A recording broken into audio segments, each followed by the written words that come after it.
My name's Brian. I'm a recovered alcoholic. My sobriety date is February 2nd, 1997. For that, I'm very grateful. I want to go back to the table of contents.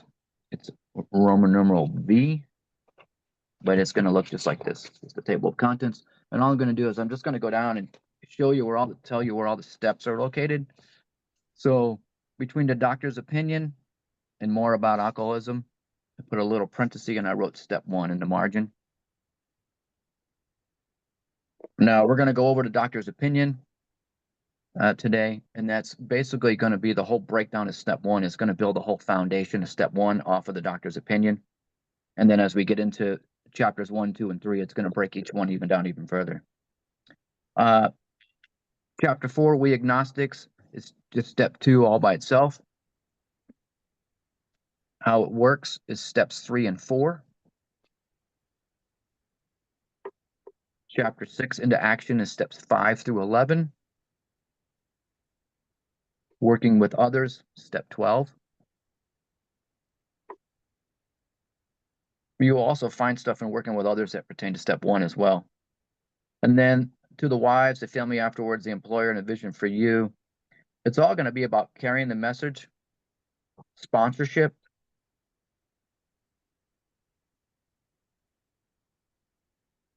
and practicing the principles in all our affairs. So I just did a parentheses of all 4 of those and wrote that in there. That way everybody knows where these steps are located. And then I know we went over all the Roman numerals. I'm just going to touch upon just a couple things because I want to build it up to something. So in the next page, it's page VII. It's the prefix. You know, what it's talking about in here is basically it's talking about how they wrote a book in April 39 about their experiences.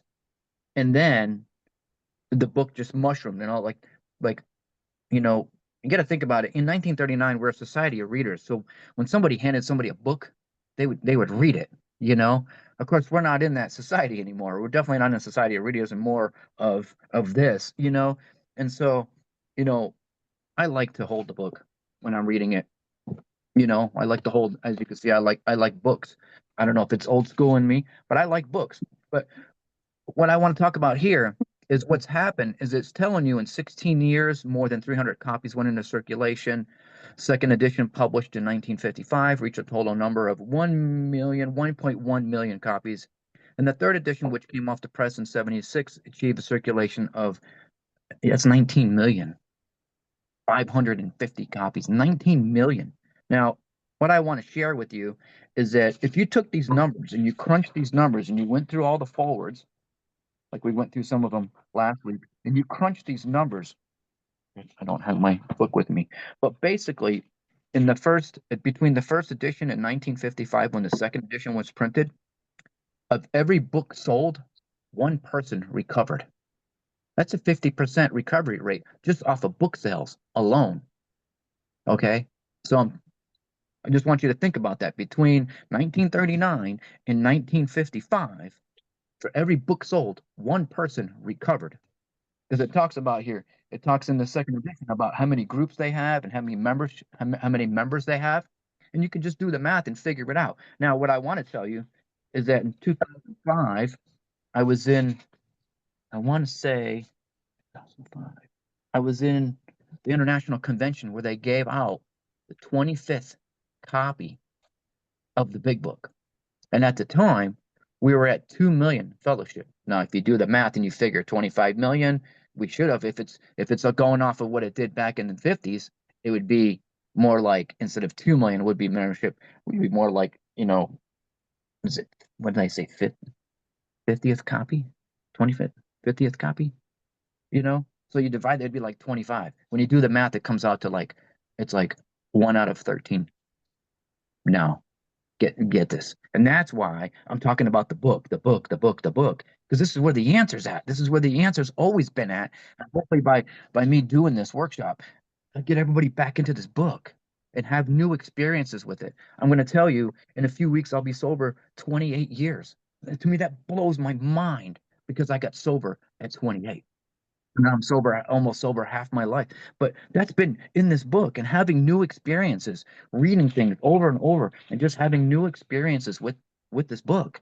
You know, um, this book was written to to help translate an experience. You know, from one person to another. And what's happened in my case is that I keep having new experiences with this book because every time I approach it, I want to have an open mind so I can stay teachable. I don't want to ever get to the point where I know everything because I'm human. I make mistakes and I don't know everything, So I already admitted that in the beginning already. But, you know, I want to go to the forward to the fourth edition, and all I'm doing is just kind of building it up. It's on XIX. And basically, you know, again, it's talking about how it's been translated into 150 countries now, this big book. Um, and it's like 100,000 groups, I mean, that's from 2001 when this came out, right? I don't know what it is now in 2024 or 2000, actually 25, you know. I know in 21 it was translated into 73 languages already. And this book, from what I've heard, this book is the second best-selling book in the world except to the Bible or something like that. Crazy, right? Uh, so further down, it just talks about again. It just confirms that like so much of AA basic text, basically it mentions the word that this is a basic text again. So with a textbook, you're going to start off simple, and then you're going to build off of that. You know, um, the biggest thing in here that I wanted to read is literature has played a major part in AA's growth. In the striking phenomenon of the past quarter century, and it's been an explosion of a translation of our basic literature into languages. Okay, so again, literature has played a major role in our growth. So I don't know about you, but I have in where I live here, there's only one big book meeting a week. That says a lot to me. That says a lot to me. There's only one. The rest are all discussions. You can look at your own area and see what that's like. But I hope by me bringing it back to the book here and get you all into the book that you can carry this message back home to where you're at. All right. I'm going to start on the doctor's opinion. I was always I was always taught that when I have a problem, I'm going to bring it to the doctor. If I'm sick, right, I'm going to go to the doctor and I'm going to give him my symptoms, and then he's going to tell me his opinion. So I really like that. That's kind of how I approached this. Was first off, I was hopeless and I was desperate. I'm just going to ask if everybody could mute if you're not muted already. Just gonna. Sorry about that. Just getting a little feedback there. Okay.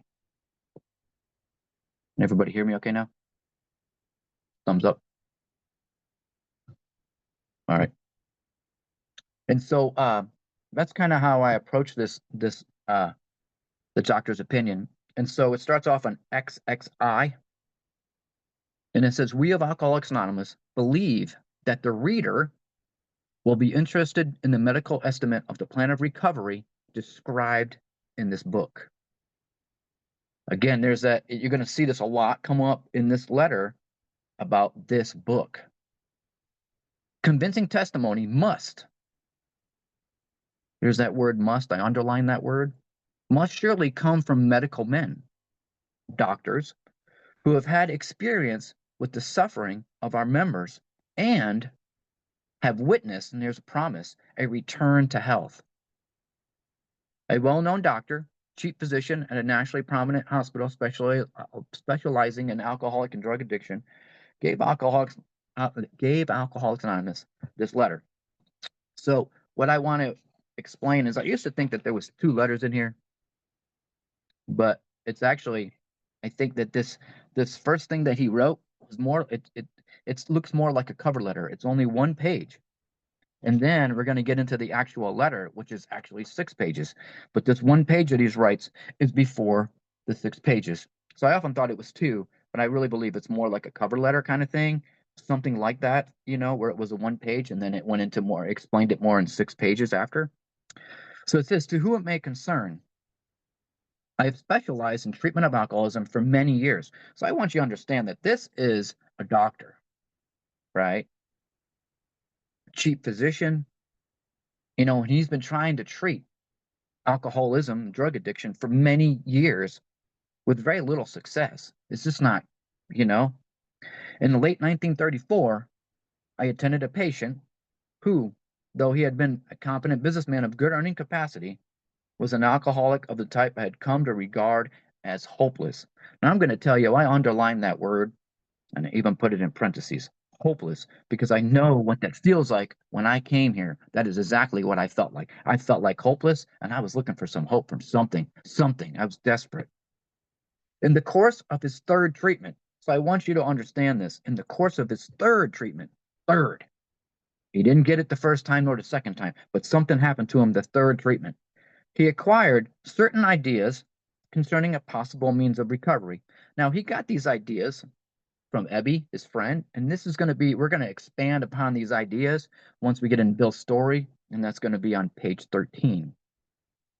As part of his rehabilitation, he commenced to present his conceptions to other alcoholics, impressing upon them that they must, and there's that word, must do likewise with still others. So, as part of my rehabilitation, I have to present my conceptions to other alcoholics and impress upon them that they would do the same thing with others. You know, to me, it's sort of like this 12 step, right? It's carrying the message. This has become the basis of a rapidly growing fellowship of these men and their families. This man and over 100 others appear to have recovered. Now, I have that word underlined, recovered, because what that means is they're not showing any signs of or symptoms of whatever they were suffering from. Recovered means you're not showing any of those signs. You're not suffering anymore. And then it says, I personally know scores of cases. Now, above scores of cases, I just wrote large numbers. Again, we're talking about the chief physician at this hospital, and he personally knows large numbers who were of the type with whom other methods have failed completely. Now, this kind of stirred up a thought in my mind when I was reading this. Um, what other methods have I tried? I don't have them written on my book, but I have the question written down because it was something to really think of. What other methods have I tried that have failed completely? Well, I can tell you I've tried some controlled drinking. We could not that one I know for sure and failed. It was an epic fail, failed completely. My willpower is only going to last so long, or even try thinking the drink through. I can try thinking the drink through, but that's only going to last so long. Because even in this book, it talks about sometimes we don't even think. We just go and drink in that nonchalant way, right? So there's a couple of them right there that I could just think of off the top of my hand. Other methods have failed completely. I tried going to church thinking that was going to be it, things like that. I've tried all kinds of things. The last thing I was going to try was this, you know. These facts appear to be of extreme medical importance because of the extraordinary possibilities of the rapid growth inherent in this group. They may mark a new epic. Now that means a beginning. Can everybody hear me okay? Everybody hear me okay? All right. Just because I got a call, I wasn't make sure it didn't kick me off. So the growth inherent in this group, they mark a new epic, which is a beginning in the annals of alcoholism, which is a historical record. So they mark a new beginning in the historical record of alcoholism. These men may well have a remedy for thousands of such situations. You may rely absolutely on anything they say about themselves. Verily truly yours, William D. Silkworth, MD. So you can see he signed the bottom of that letter, and that letter was only one page. Okay. The physician, Dr. Silkworth, who, at our request, gave us this letter, has been kind enough to enlarge upon his views in another statement which follows. In this statement, He confirms that we who have suffered alcoholic torture must believe, must. I got that line, that I got that underlined, uh, must believe that the body of the alcoholic is quite as abnormal as the mind. It did not satisfy us to be told that we could not control our drinking just because we were maladjusted to life. You know, I often looked at that word maladjusted, and it means like failing, unable to cope. Once I started looking at definitions, I was like, oh, that definitely was me, right? Maladjusted to life, that we were full flight from reality, and I just wrote escape, or were outright mental defectives. You know, uh, I looked up mental defectives, and what it says is it's very difficult to learn and understand. And I'm going to tell you, I really kind of felt like that a lot during my drinking. I just couldn't, it was hard to comprehend and learn things.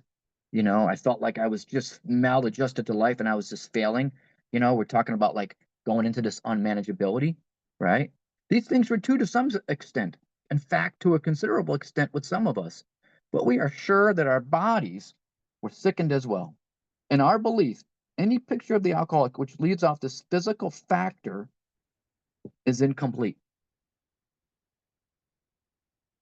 The doctor's theory that we have an allergy to alcohol interests us. Now, I want to read a definition, and the definition is of an allergy from 1939 dictionary. It says an allergy, a condition of unusual sensitivity to a substance, which in like amounts does not affect others and is characterized by systematic disorder. It's like having it's like having allergic physical reaction to strawberries. I can't eat them without breaking out in a physical itch. Nothing to do with what I'm thinking. Remember, I talked about that before. As with alcohol, when I drink, I break out in an itch to have another drink, and then another drink, and another.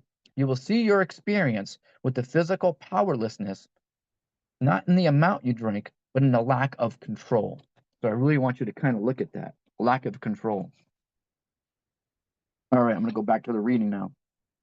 As laymen, our opinion as to its soundness may, of course, mean little, but as ex-problem drinkers, we can say that this exclamation makes good sense. It explains many things for which we cannot otherwise account. Allergy, an allergy to alcohol. I'm allergic to it. So we work out our solution in the spiritual, on the spiritual, as well as the altruistic plane. We favor hospitalization for the alcoholic who is very jittery or defogged. I just wrote that has a shake. That's like jittery to me is like having the shakes. More often than not, it is imperative that a man's brain be cleared before he is approached. I underline that because it's telling me exactly what to do. A man's be cleared before he is approached, as he has then a better chance of understanding. Again, we're talking on the previous page, not understanding. Now it's telling me a chance of understanding and accepting what we have to offer.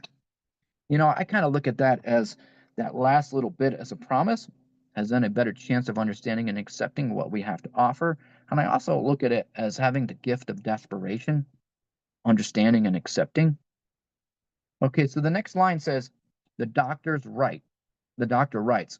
Again, this is going to be a 6-page, and it's going to go all the way to the last page of the book. That's all a letter, and then he signs it at the bottom. So again, he's going to expand upon what he wrote originally in that first page. It says the subject presented in this book seems to me to be of paramount importance to those afflicted with alcoholic addiction. I say this many years experience as medical director. So then he's not just the chief physician, he's a medical director of one of the oldest hospitals in the country treating alcoholic and drug addiction.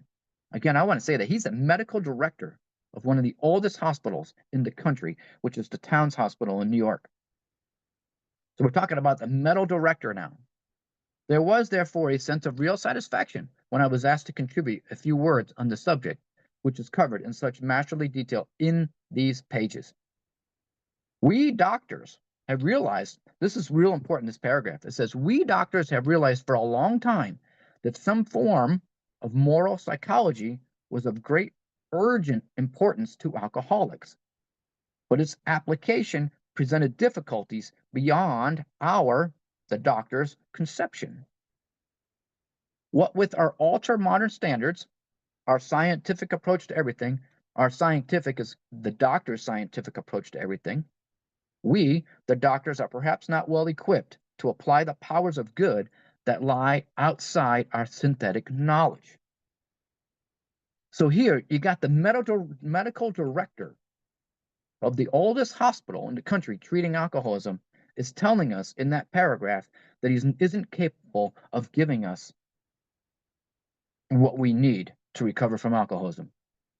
It's going to explain that in the next page, what it is that we need. Many years ago, one of the leading contributors to this book came under our care in the hospital. And while here, he acquired some ideas which he put into practical application at once. That means immediately he put it into application, practical application. Later, he requested the privilege, I always think it's a privilege when I'm asked to speak, of being allowed to tell his story to other patients. Other patients here, and with some misgiving, we consented. The cases we have followed through have been most interesting. In fact, many of them are amazing. The whole last of this paragraph is all a promise, and it says, I highlighted it in orange, the unselfishness of these men, as we have come to know them, the entire absence of profit motive in their community spirit is indeed inspiring to one who has labored long and weary in this alcoholic field. They believe in themselves. I cannot say that more than enough times. They believe in themselves. And it's got a comma, and, okay? They believe in themselves. Man, so many times I'm at meetings and I'm telling people that, I believe in myself. And they're telling me how I'm wrong. But right here in the doctor's opinion, it says it right there. They believe in themselves. And still more, in the power. Now, if you notice, that power is a capital P. When it's capitalized in the middle of a paragraph, something like that, it's something that you can believe in. We're going to explain that. We're going to expand upon that a little bit in Bill's story, and then again in We Agnostics. So again, they believe in themselves, and still more in a power. We're talking about a power which pulls chronic alcoholics back from the gates of death. We're going to talk about this power again next week in Bill's story. He's talking about this power, again, the same power that pulled Ebby back from the gates of death, right? That's a pretty powerful something. Whatever that is, that's something powerful to believe in for me, because it's saving lives, right? From the gates of death. Of course, an alcoholic ought to be freed from his physical craving for liquor. And this often requires a definite hospital procedure before psychological measures can be of maximum benefit. Now, I'm just going to share in here my own personal experience is that I used to go and speak in detoxes, and almost every single detox that I've gone and speaking is a 5 to 8 day stay. And they say it's so you can physically withdraw from alcohol in 5 to 8 days, and then they send you home or you go to a treatment center or wherever else you go. But you no longer have any physical after 5 to 8 days. You're no longer physically craving alcohol. Now, what it's going to talk about here in the next couple of pages is going to talk about that I'm not going to crave alcohol until I put it in my body. I am not going to crave it until I put it in my body. Once I put it in my body, then it's going to set off a craving to have more and more and more. And my brother used to say to me, why can't you just stop like I do? And I'd say, I don't know. Like I just keep on going till I pass out. Something happens, because I'm trying to satisfy this craving for more alcohol that's never satisfied.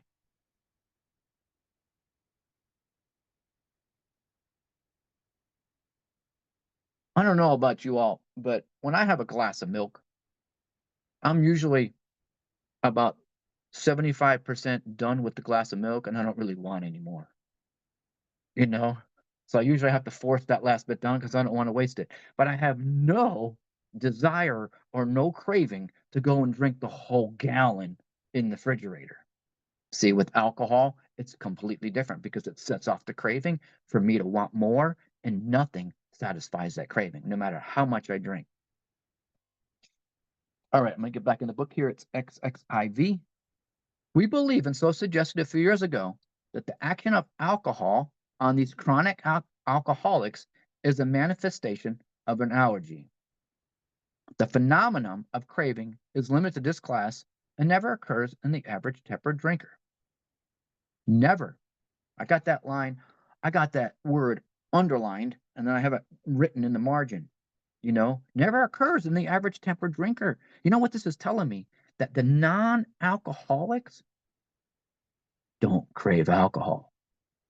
Again, I got two brothers. They don't drink like I do, right? They can have one or two and it doesn't set off any craving and then they're done, right? But right here, it's telling me never occurs in the average tempered drinker. An average tempered drinker is a non alcoholic. These allergic types, alcoholic, can never, again, I underline that word, never safely use alcohol in any form at all. And once having formed a habit and found they cannot break it, once having lost their self confidence, their reliance upon things human, and their problems pile up on them and become astonishingly difficult to solve. Basically, what that paragraph is telling me, right? I've lost my self confidence. Self reliance is failing me. Self reliance, me relying on myself, is starting to fail me, right? Their reliance upon things human, self reliance, their problems pile up on them. It becomes astonishingly difficult to solve. When I came here with a whole bunch of problems. I didn't come here and everything was going good, right? I came here because my life was just falling apart. I was desperate to find an answer. Frothy emotional appeal seldom suffices. The message, which can interest and hold these alcoholic people, must, again, that's that word must, have depth and weight. Nearly all cases, in nearly all cases, their ideals must be, there's that word, grounded in a power greater than themselves if they are to recreate their lives. So if my new ideas are grounded in that power that I talked about in the previous page, the power which pulls chronic alcoholics back from the gates of death, then I can recreate my life. What a beautiful promise. We get the opportunity to recreate our lives. So I underlined that, and I underlined it, and then I highlighted as a promise to recreate our lives. I just think that's amazing. I get to recreate it, reinvent myself as a sober Brian. Again, I think we had two must and two never on that page. If if any feel that a psychiatrist directing a hospital for alcoholics we appear somewhat sentiment, let them stand with us a while on the firing line. See the tragedies, the despairing wives, the little children. Let the solving of these problems become a part of their daily work, and even of their sleeping moments. The most cynical will not wonder what we have accepted and encouraged this movement. We feel after many years of experience that we have found nothing which has contributed more to the rehabilitation of these men than the altruistic movement now growing up among them. Altruistic means like unselfish.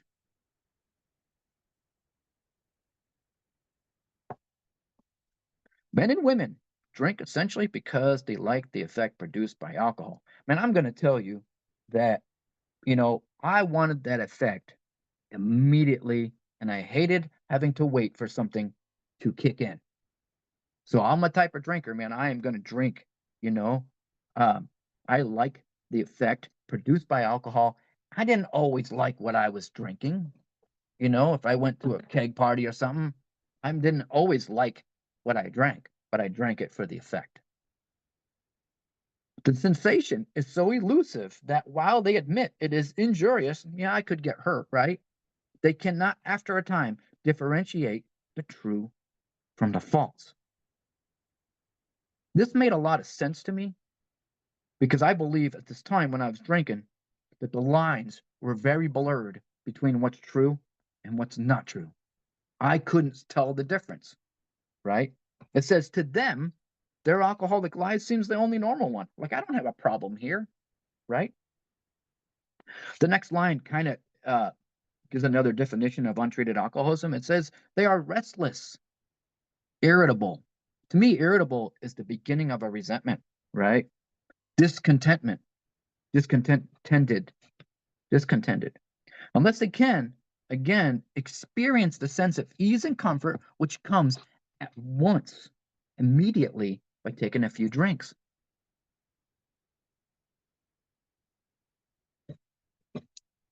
Drinks which they seem others taken with impunity, with no problem, after they had succumbed to the desire. So that means they drank, as so many do. The phenomenon of craving develops. So it's talking about right here, they succumb to the desire, which means drink, and then the phenomenon of craving develops. So the phenomenon of craving develops after we drink. This is the first reference to that. There's going to be 3 of them in here. That's the first one. We pick up a drink, succumb to the desire, then the phenomenon of craving develops. We pass through a well-known stages of a spree, emerging, remorseful. Anybody else feel that? Because I used to feel that all the time. With a firm resolution, a promise not to drink again. This is repeated over and over. Unless this person can experience an entire, I circled the word entire, psychic change, there is very little hope of his recovery. So again, I when I read that paragraph on the previous page about the doctors not being able to do this, the doctors cannot produce an entire psychic change. On the other hand, as strange as it may seem to those who do not understand, once a psychic change or spiritual experience has occurred, the very same person who seemed doomed, who had so many problems he despaired of ever solving them, suddenly finds himself easily able to control his desire for alcohol. The only effort necessary being that required to follow a few simple rules. Now, the few simple rules to follow is to apply the 12 steps, and you apply the 12 steps as a way of life.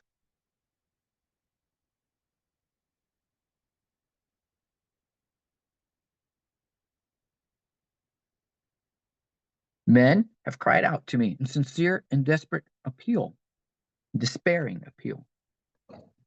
Doctor, I cannot go on like this. I have everything to live for. I must stop, but I cannot. You must help me. Faced with this problem, if a doctor is honest with himself, he must sometimes feel his own inadequacy. Although he gives all that is in him, it often is not enough. One feels that something more than human power is needed. Again, we're talking about the psychic change and referring back to the doctor's paragraph, right, on the previous page. Right? Something more than human power is needed to produce the essential psychic change. And the doctor is human power and cannot produce that. Though the aggregates of recovery resulting from psychiatric effort is considerable, we physicians must admit we have made little impression upon the problem as a whole. Many types do not respond to the ordinary psychological approach. I do not hold with those who believe that alcoholism is entirely a problem of mental control. I have had many men who had, for example, worked a period of months on some problem or business deal, which was to be settled on a certain date, favorably to them. Again, this is the second reference to taking a drink.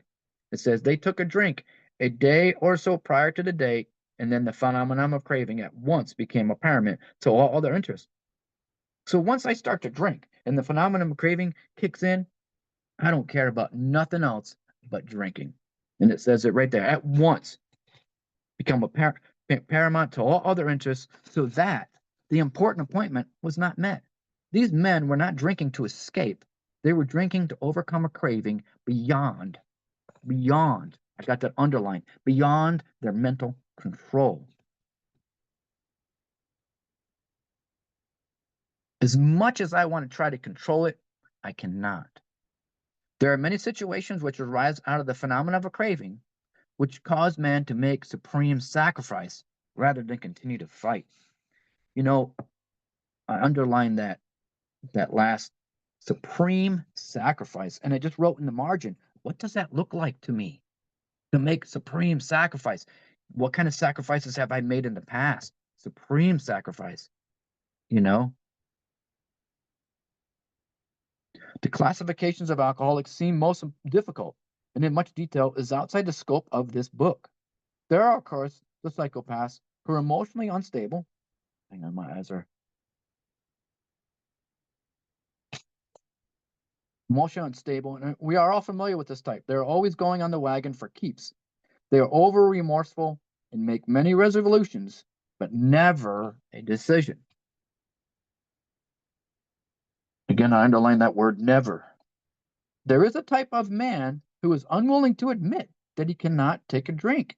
He plans various ways of drinking. He changes his brand or his environment.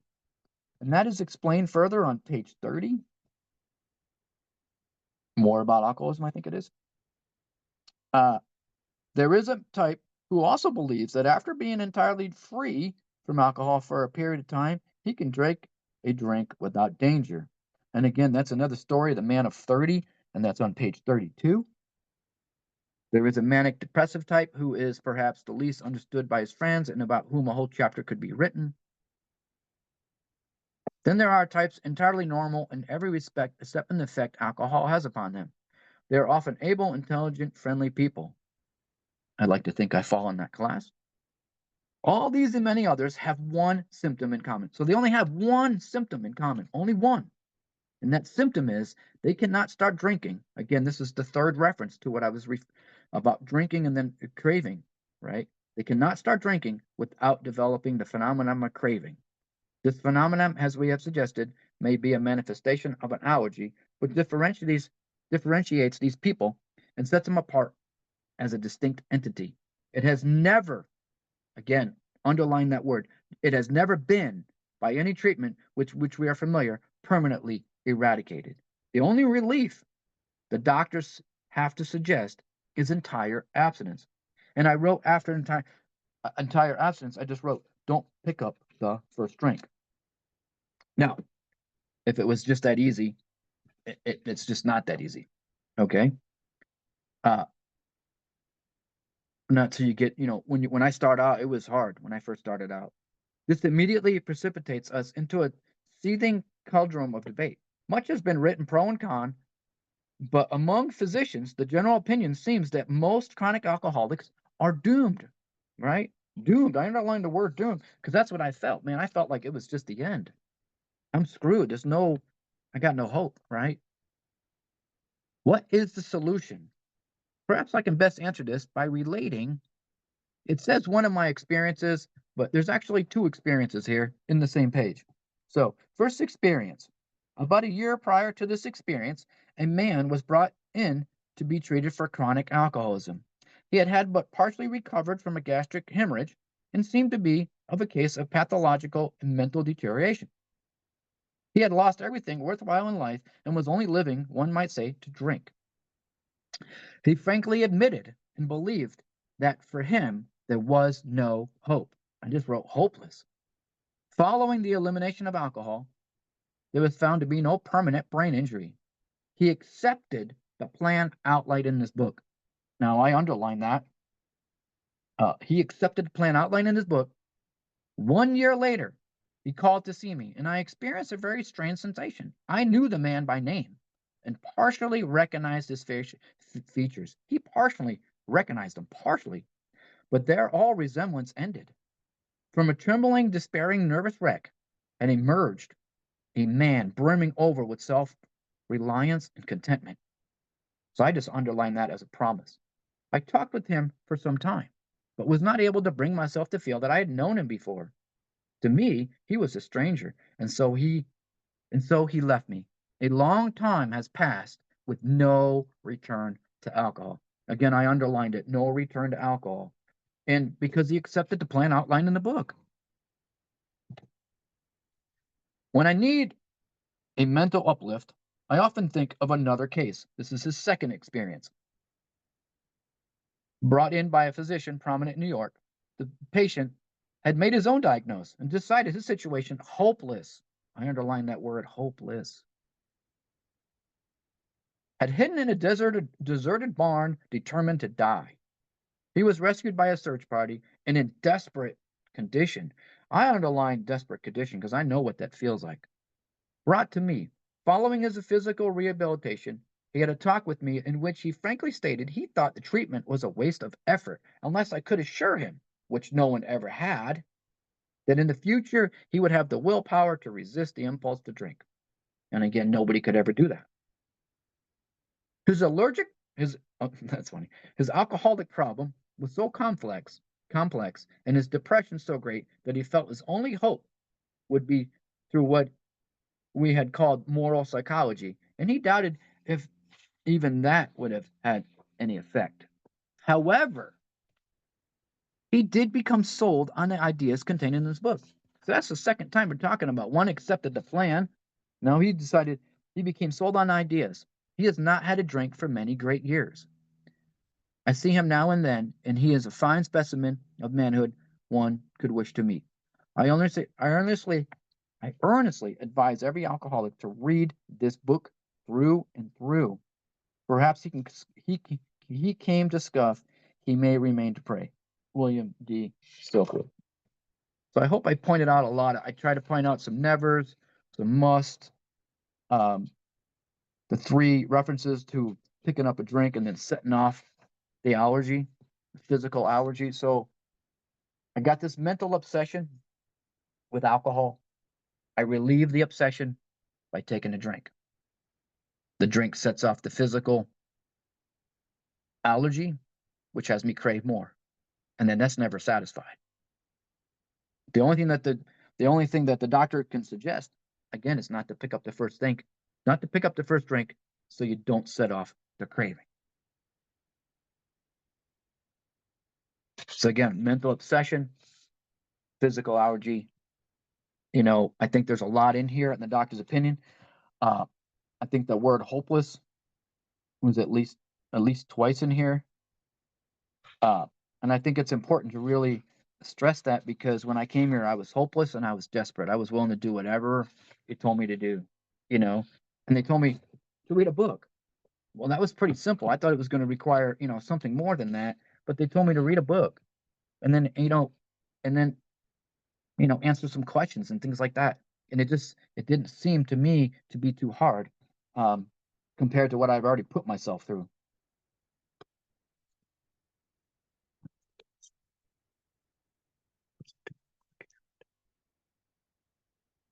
So the whole doctor's opinion sets up step one, and I'm just going to break it down here in a second. Um,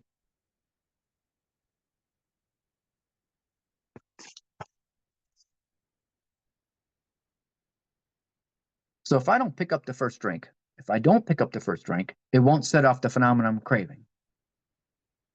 The 12 steps as practice as a way of life can expel the obsession to drink. I can't say that enough. The 12 steps as practiced as a way of life can expel the obsession to drink. I don't know about you, but that obsession always controlled me, whether I was going to drink or not. If I had it really bad, I was going to drink and nobody was going to stop me. Nobody was going to get in my way. If I had it a little, that just means I just couldn't wait till Friday. You know what I mean? I was already eyeballing it, on a day I was going to get paid or whatever, If I don't pick up the first drink, it's not going to set off the craving. The doctor's opinion lays out the foundation for step one. The physical allergy, the phenomenon of a craving, hopeless condition, it's the body. It starts on Roman numeral. It's the beginning of the doctor's opinion. Starts on Roman numeral XXI and goes all the way to page 23. And we're going to explain that further with the physical allergy once we get into those pages and start reading more. Then we have the mental obsession. I call that the self-delusion, self-deception, insanity, the mind. We're going to explain that further from page 23 all the way to 43.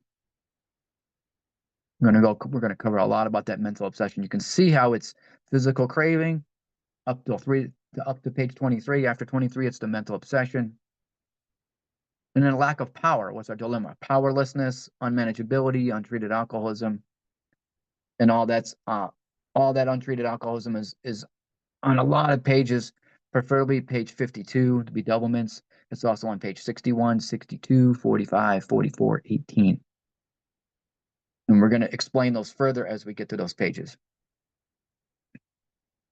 So basically, the whole doctor's opinion just breaks down that whole step one, and then we're just going to, when we get into each one of those chapters, it's going to expand more than what we've already covered so far. For me, I just got a lot out of this doctor's opinion because it explained so many things to me that was unexplainable.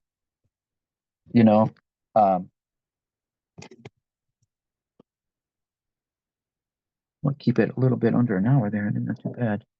You know what? I'm going to read something else here since we're on the doctor's opinion. I want to go on the back of the book. It's in an appendix. I can't tell you the page number because I'm using one without, but it's going to be right after the spiritual experience. It's going to be the medical view of AA. And I didn't read this quite yet, so I wanted to read it. I don't think I read it last week. And basically, in the beginning of the doctor's opinion, it's talking about how, what's the first? It was like the first page in the doctor's opinion there, where it talked about convincing testimony must surely come from a medical man, right? So then we have one letter that was written from Dr. Silkworth. I'm going to go to the medical view on AA. It's in the back of the book. It's Appendix 3. Since Dr. Silkworth's first endorsement of Alcoholics Anonymous, medical societies and physicians throughout the world have set their approval upon us, following our excerpts from the comments of doctors presented at the annual meeting of the Medical Society of the State of New York, where a paper on AA was read. Now, what I want to tell you is we already got Dr. Silkworth's opinion, and we're going to get a couple of more. All right, and I think it's important to know that these doctors are all backing up this book, right, and backing up what we're doing. Dr. Foster Kennedy, neurologist. This organization of Alcoholics Anonymous calls on two of the greatest reservoirs of power known to man: religion and that instinct for association with one's fellow, the herd instinct. I think our profession must take appropriative cognizance of this great therapeutic weapon. If we do not do so, we shall stand convicted of emotional sterility, of having lost a faith that moves mountains, without which medicine can do little. Faith that moves mountains, without which medicine can do little. Dr. G. Kirby Collier, psychiatrist. I have felt that AA is a group unto themselves, and their best results can be had under their own guidance. As a result of their philosophy, any therapeutic or philosophical procedure which can prove a recovery rate of 50 to 60% must merit our consideration. Look at that, a recovery rate. That's written by a doctor of 50 to 60%. Dr. Harry M. Tybo, psychiatrist. As a psychiatrist, I have thought a great deal about the relationship of my specialty to AA, and I have come to the conclusion that our particular function can very often lie in the preparing the way for the patient to accept any sort of treatment or outside help. I now convinced that psychiatrist's job to be the task of breaking down the patient's inner resistance to that which is inside him will flower, as under the activities of the AA program. Next page. Dr. W. Baller, broadcasting under the auspices of the American Medical Association, 1946, over the NBC network, said, in part, Alcoholics Anonymous are no crusaders, not a temperance society. They know that they must never drink. And there's that word must. They help others with similar problems. In this atmosphere, the alcoholic often overcomes his excessive concentration upon himself, learning to depend upon a higher power and absorb himself in his work with other alcoholics. He remains sober day by day. The days add up to weeks, and the weeks add up to months and years. Dr. John F. Sofier, chief psychiatrist, Philadelphia General Hospital, cited his experience with AA, said, the alcoholics we get here in Philadelphia General are mostly those who cannot afford private treatment. and AA is by far the greatest thing we have been able to offer them. Even among those, even among those who occasionally land back in here again, we observe a profound change in personality. You would hardly recognize them.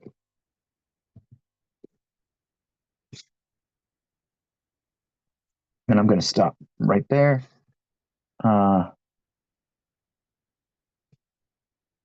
But I am going to read one more. It's the next. It's not the Alaska Award. It's the one after that. Religious View of AA. It's it's just 2 pages after that. The clergymen of practically every denomination have given AA their blessings. Edward Downing, S.J. of the Queen's Work Staff, says Alcoholics Anonymous is natural. It is natural at the point where nature comes closest to the supernatural, namely in humiliations and in consequent humility. There is something spiritual about an art museum or a symphony. In the Catholic Church appears of our use of them. There is something spiritual about AA too. The Catholic participation in it almost invariably results in poor Catholics becoming better Catholics. Yeah.